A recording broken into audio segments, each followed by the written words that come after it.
Hey everybody, it's Pierre with God, who the hell are you? Crazy James Wakel. It's been a while, hasn't it? Yeah, we haven't done this in quite a bit. Um, it's been pretty busy, I think, for everybody and pretty crazy, but actually it gives us a good opportunity on the Dards unofficial podcast to actually look at certain things that we, let's say, have seen progress since the last time we talked about my fearless leaders, who I love great. I love him so much. I just want to make that clear so that whoever transcribes this, if it's worth transcription, knows how much I love dear leader. Uh, so anyway, there you go. Blink You? twice if you feel like you're in trouble. Hmm. Sorry. Blink twice if you feel that you're in danger. Yeah. Um, well, anyway, so did you guys have elections? Like, didn't you have local elections coming up? They are coming up in October. Nomination day was on Monday. Monday at noon. You had to have your papers in. So we have Are, six are, council seats up for grabs, one mayor's seat. There's three people going for the mayor's seat, and there's 15 people going for the six council seats. wow, Yeah, a lot of civic involvement. this time there is, yes. Yeah, that's so are you going for those or I am trying to get back on council again, yes. cool, cool. Well, we'll see what the electorate says about you, especially after this podcast. Yeah.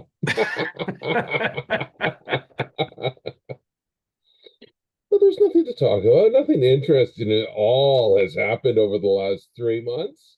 No, I for me, I'm like I got reappointed to another 4 years on the library commission. Good for you. Um, which is, it's going to be interesting to have spent, I guess, if I ever make it to another 4 years, I'll have spent like 10 years doing that. Well So done. that's pretty cool.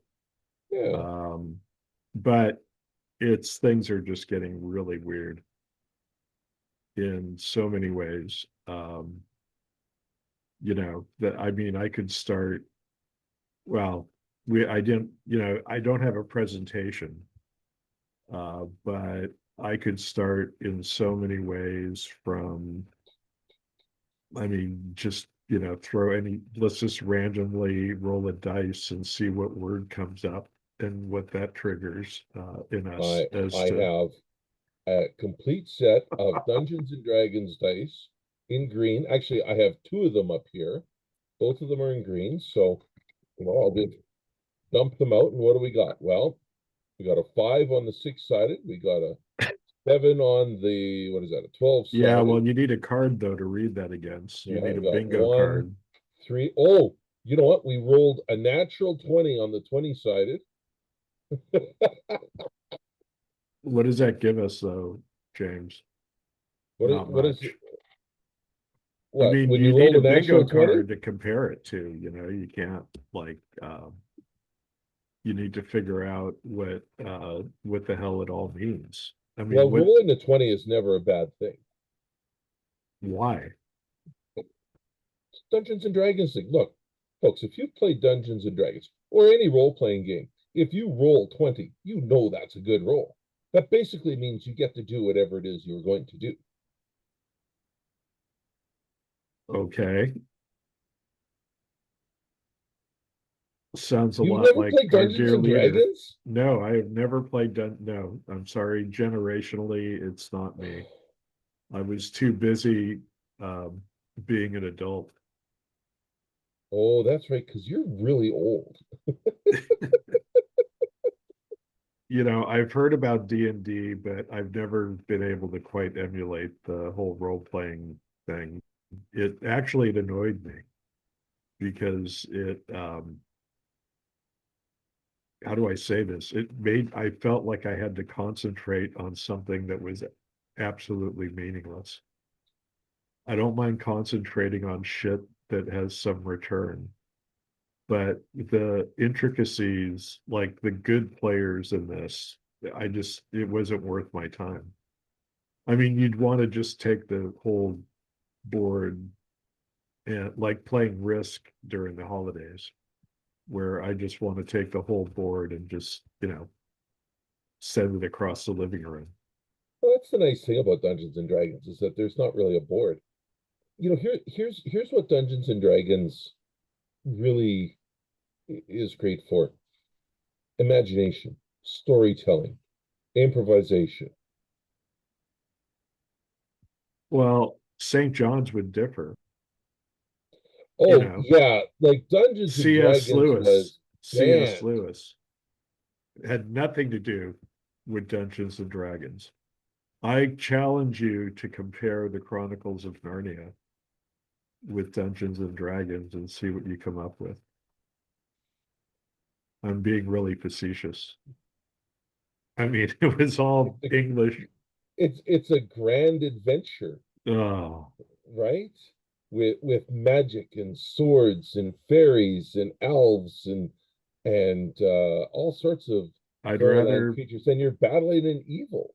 I'd rather be playing baseball or coaching baseball or playing hockey or coaching hockey or pretty much doing anything Well, but if you want to talk about play baseball, we Dungeons can and talk about the Dragons. Toronto Blue Jays having a spot in the postseason, and hopefully they're getting all of their losses out of the way right now.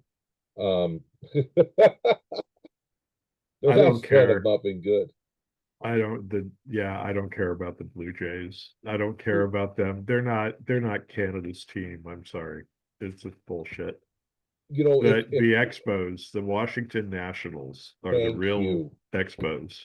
That that was the Expos was my team growing up.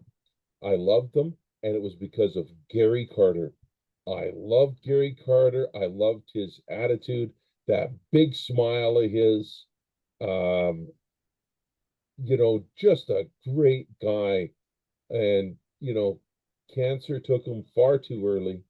And, you know, yeah, I found a little action figure, like just a static one. I think it was a starting lineup. They did action figures, and it's Gary Carter waiting to catch a baseball. He's in a Mets uniform, damn it, but um, I'll take it. Maybe when I get lots of money, I'll get somebody to strip that Mets uniform off and make it a classic Expos jersey. You can sell some of the shit that you're sitting in front of, maybe. I have so much. I mean, some of it's worth a couple of bucks, but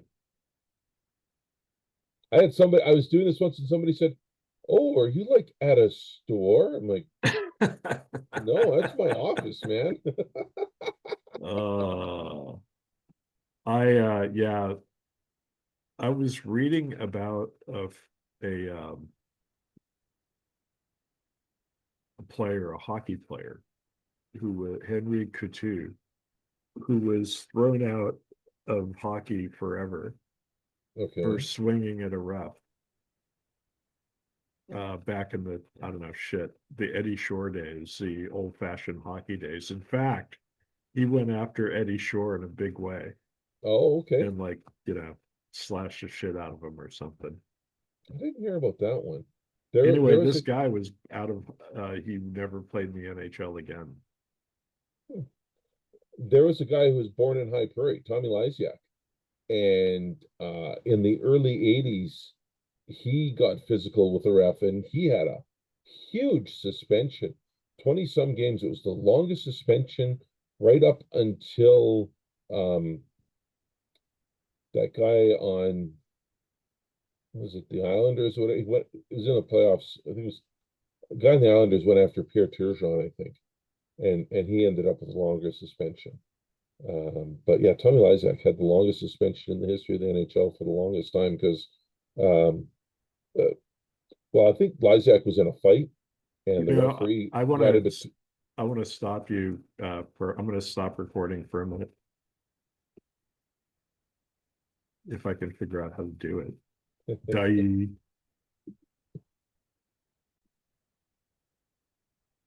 All right, so we're back after a tech break where Pierre just couldn't stand it anymore and made Crazy James wear green headphones. Hey, green is the best color in the world. You know, it's funny. I was interviewed for to be a library commissioner, Yeah. and the mayor asked me like a question to kick off the interview. Like he asked me what my favorite color was. Okay. What's your favorite color? Blue. Yeah, I Wearing mean blue. blue. Yeah. Anyway, but that's I very stupid, but shit's stupid. Typically. So, well, good. So, yeah, elections are happening, appointments are happening. Somehow we are all stumbling 1 foot up the stuck escalator. Um, you know, Is that a shot at the UN? no, I would never, no, no, no, that would be, no, because that would be a shot at the dear leader, and I cannot shoot. I know I cannot make jokes or anything about uh, dear leader. Well, I'll be perfectly honest with you. I'm at the point now, I'm not going to step foot in America. I'm just not, because I'm not giving them the passcode to my phone to look in there. If they look at any of my socials, they're going to see that I'm not the biggest fan of your president. But that could expand the horizons of your trip to the United States to places you couldn't even have imagined. Oh yeah, Alligator Alcatraz. Like I really want to go there. You know what? Were there kennels in Alberta? Yes, yeah, we Well, had there you dogs. go. It's no worse than, where you'd put Kiva and, Kiska or whatever the hell the dog's name was at night, right? It was just, I mean, I don't know what you're complaining or afraid of. Get your ass down here so we can, Honestly, no. Concrete cages. it's much, and you can see so much of America. You can experience the border in Otay Mesa, the border overlooking Tijuana. They have a very nice facility there. And then after that, they can fly you out to El Louisiana. Salvador. No, no, there's a lot of Con Air in all of us, Nice. and Put the they bank fly back you in the all over the box. fucking place. This is like a tactic they use. They fly you all over the place. They just put It's you on a funny that plane. you mentioned Con Air because my son's name is Cameron, and we named him after Cameron Poe in Con Air. Oh God, never. I don't even want to go into that one. The thing that interested me about Con Air the most was the actual aircraft, the C-123, which, Okay, believe it or not, I've flown it a lot. nice. With The like the back co-pilot in door that open. plane in that movie was Marty McSorley. Marty McSorley, yes, he was. Who was he protecting in the movie? Well, he was the co-pilot. He's the one that Oh gun yeah, out and then got shot. So he's all excited. He was on the Kings at the time, and yeah, yeah, I'm in this movie. I'm in this movie. So they go and he dies real quick, and they're like, "I thought you said you're in the movie." but still, that's a good scene. I remember It that. He is, actually is pretty good in that movie. yeah, And I mean, for the for small the amount amount of of screen time. time he had. Yeah, But anyway, so back to where was I? We don't do this to rant. I want to make it clear. I don't do podcasts just to rant. It's not worth it. no, But while we're here, um, I'm gonna take a bunch of Tylenol. oh, you poor bastard. I'm gonna buy up Tylenol. Yeah, That's it. That's all I've got to say. Because you know it's a when I good was drug. It's a pretty good, Tylenol is an excellent drug if you've got a beta fever. I don't think Tylenol. Did you have Tylenol? And I mean, I remember Canada for its ability to mix codeine with Tylenol. Yeah, Like T-Force. I have a fond memory of the 222s and Yeah, the even better 292s. I'm not sure where those are now. I know Tylenol with codeine, it's a T4 now, is what they call it. It's a T4. That Tylenol with codeine. Oh, T4. That's a T4. good That's what name. they are. They're T4s. So Cool. I got a funny Tylenol story. When I was in like grade three, we had an RCMP officer come to our class and talking to us about the evils of drugs. And somebody asked the question. And this is in the early 80s. They said, "What's the deadliest drug that you can take?" And before the cop could answer, I said, "Tylenol," because this is when all the Tylenol poisonings were happening down in Chicago. I think 3 people died, and this is where the foil seal on top comes from because that never used to be there before. So I said, "Yeah, what's the deadliest drug you can take?" "Tylenol." And the cop looks at me and says, "Yeah, you're right." Yeah, And that was well, the end of it. He didn't answer the question. but actually there is you can overdose You can on it. overdose on No, anything. I mean you can really overdo it can there's documented cases. I don't know what organ and acetaminophen attacks, but it can really fuck up your liver, I believe. Yeah. Well, yeah, because that's your filter, right? So Well, you go deep. You just take too many pills. you can take too much vitamin C. Yeah, yeah. So anyway, so you wouldn't come down. Oh yeah, we're talking about how you're too much of a chicken shit to cross the border down here. No, not chicken shit. Smart. There's a difference. You know, you just don't want to come down here because you can't stand the taste of freedom. What the hell? The taste of freedom? I have all the freedom I need up here. You know, I don't know. You're one day you're under a queen, the next day you're under a king. Christ, what's it going one to be day, are you next? kidding me?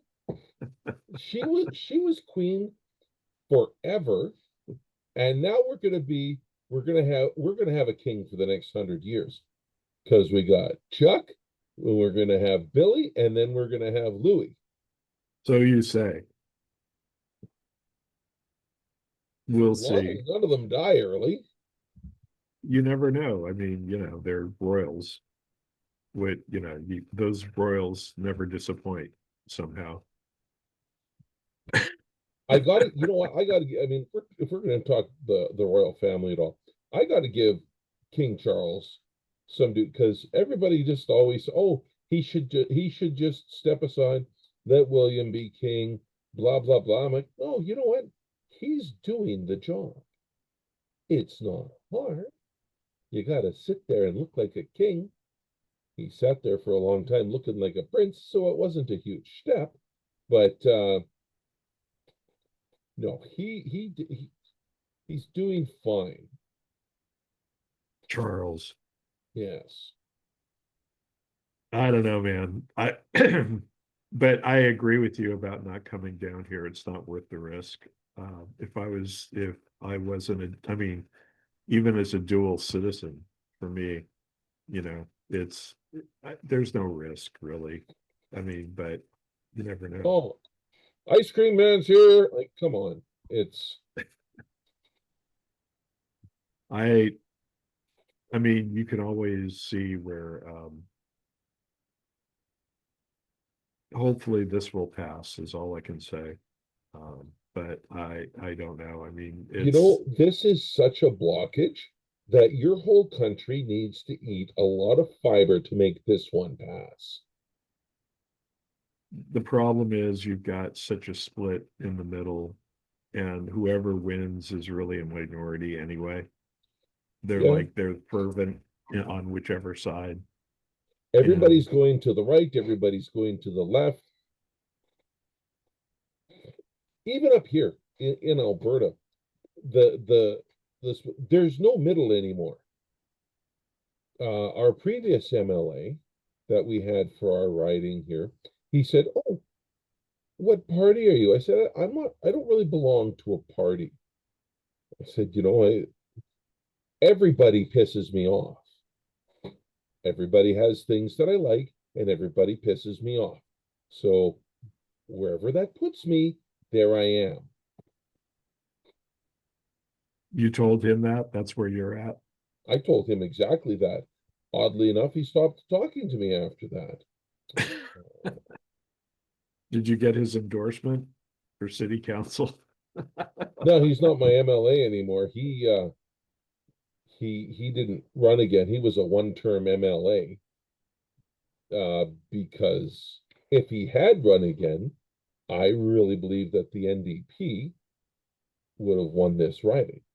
He was wildly unpopular. Oh, he was bad anyway, so they Well, got it. he was never here, right? So then we elected another guy who was arguing with his own government and sticking up for the riding, and they said, "Well, you're out of caucus."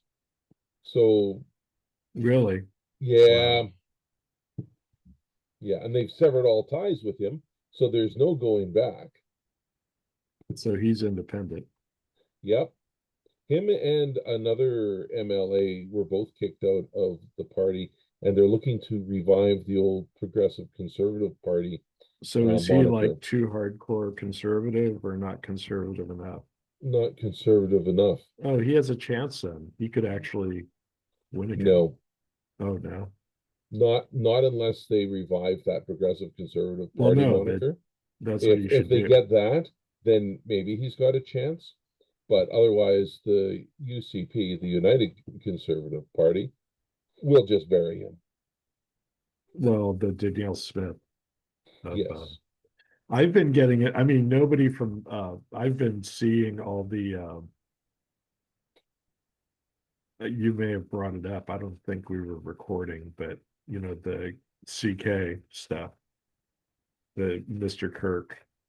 Oh, yes.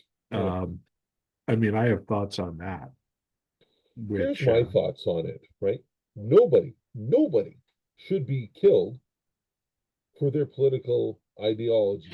Not Charlie Kirk, not Donald Trump, none of them. Uh, Secret Service got the guy that took the shot at Trump there in the first time, and they just prosecuted the other guy yesterday. I guess he's going to be sentenced in December, as he should be. You don't assassinate a president, a candidate for president, um, or somebody that you just don't well, you agree with. just don't shoot people, No, period, my no God matter Almighty. what. When Charlie Kirk got shot, the Democratic speaker from Minnesota and her husband and their dog, they were assassinated in their house. And I'm like, what the hell is this? Is this the 1960s again? You When have the both the Kennedy Pelosi's. boys got killed, Malcolm X, Martin Luther King. Yeah, I don't. You know what? The Kirk thing I mean, it is really unfortunate. Where he stood in the whole, what turning point really meant was a funnel um, for youth, Yeah. MAGA youth, Mhm. and a funnel in terms of people, organization, money. Um, and that's really, I mean, it was a very political, he was an operative. And Absolutely, he was. whatever. I don't buy the I don't deify the guy, or he's no saint. None of us are No, saints. no, no. But here, you know what I disagreed with what he was Everything. I with yeah did. with how Everything. Fuck. So I I disagreed disagreed with with his everything. ideology. I just did. But what I liked about Kirk was the fact that he would go on to the left-leaning shows, Chris Como, um, uh, Bill Maher, and debate with them. He put himself out there. He was actually debating. And if somebody was actually prepared, because it happened a few times, they could rebut. his ideology, right? But he would put himself out there, and this is where the right in general, the Steve Bannons and the Charlie Kirks and the um, Joe Rogan types there that lean right, they'll go on the left shows. And Bill Maher actually talked about this a month ago or so. And he said, I can't get people like Hillary Clinton or, the Democrats. He says, I can't get them. They won't come here. But the guys on the right will always come. The one guy from the Democratic side that goes everywhere is Pete Buttigieg, Mayor Pete. And good on him. He's very articulate and is able to logically present his arguments, and he's always prepared. I honestly believe that man will be your president one day.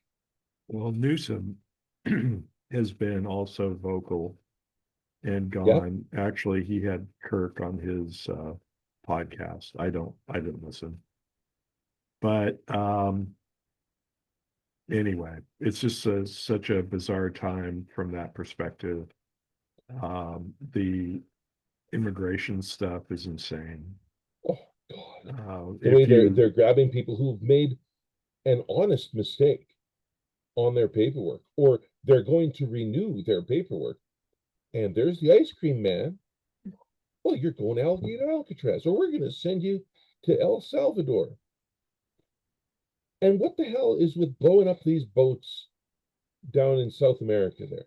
I don't know. I think that Venezuela is an easy target for, I mean, if I'm looking to make money heading Mhm. south, Venezuela is an oil rich, uh, there's a lot of territory to develop down there. It's a nice, it's not a bad, it ain't that much of a shithole. Um, Yeah, I'm just worried about randomly killing civilians. So maybe they are drug dealers. We don't know for sure, but when I looked last, the penalty the penalty for dealing drugs was not death. well, it depends. It is in Bali. I don't think it's too cool in Singapore. They Not in might off America, you though. in Japan. Not in America. You guys have got this nifty little thing called the Constitution and the Bill of Rights. Yeah, but it's high seas. They're drug smuggling. Fuck them. Fire away. All Do we clear. know? Do we know for sure? We never will, No, will we? because everything's been obliterated. Bummer.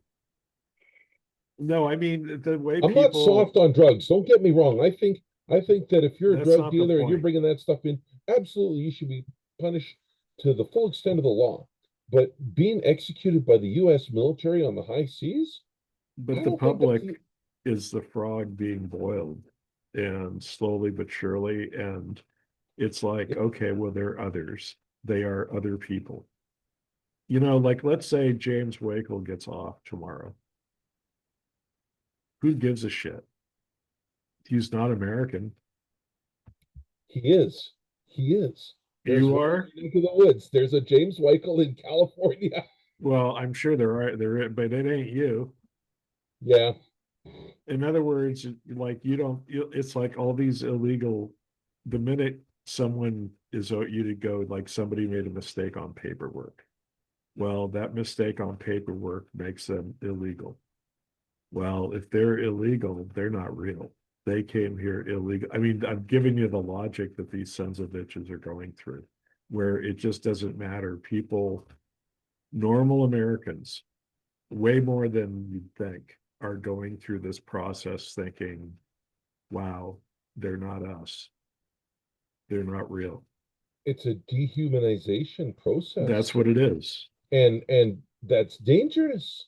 Yeah, no you know, shit. for either side, right? And this is why the extremes of both the left and the right, be it liberal and conservative, uh, Democrat, Republican, the extremes of the parties on both sides of the border, they're nuts. It's not a good thing. No, if there could be, if somebody somehow could be a centrist and just bring normal back and bring the world, because it really is the world, back from this edge that we are teetering on. Because it truly is, this is terrifying to look all over the world and see the extremism that is happening. I was watching a documentary last night on 9/11. It was all about George Bush's day. And they were they, they ramped up the alert status of American forces all over the world. And they had Condoleezza Rice on this documentary. And they had to let the Russians know, hey, we're doing this. This is why it has nothing to do with you. And one of the big reasons they wanted to do it was the Russians were doing military exercises that day. So they didn't want there to be an escalation because you start escalating and it gets out of control in a hurry. So she called Putin and she said, this is what we're doing. This is why we're doing it. And it's nothing to do with you and your exercises. And Putin's response was, uh, I know, I know, and we're standing down. We're canceling the exercises. And she comes back, Condoleezza Rice, and she's like, well, of course he knew we were ramping up our forces. But would that happen today with, you've got Putin has, I mean, he's fighting a hot war in Ukraine right now. So they're obviously up up in the max, and they're airplanes are encouraging into NATO airspace in Poland and whatnot. And then you've got Donald Trump telling NATO allies, well, if Russian planes come into your airspace, just shoot them down. Holy Yeah, crap. Do they still have the red phone in the Oval Office that they can pick it up and the two presidents can just talk to each other? I'm sure Because there once are. There's ways. Kennedy had that installed after the Cuban Missile Crisis, I believe. Because if you can just get two, instead of having this machine escalate automatically, which can happen, you can So have one leader pick up the other phone and say, whoa, hang on, chill. tell you what, I gotta run, but All right. we're gonna have to cut this off. Thanks. Great talking to you, James. We didn't even touch on really a lot of the big issues of the day. If I had a presentation or something, it'd be a lot better. A lot's gone on in the It last has. uh, Well, it's been bit three of or four time. months since we've done this. Good luck in the elections, Thank you. I'll and let you know how I do. we will talk to you soon. All right. Bye. Bye.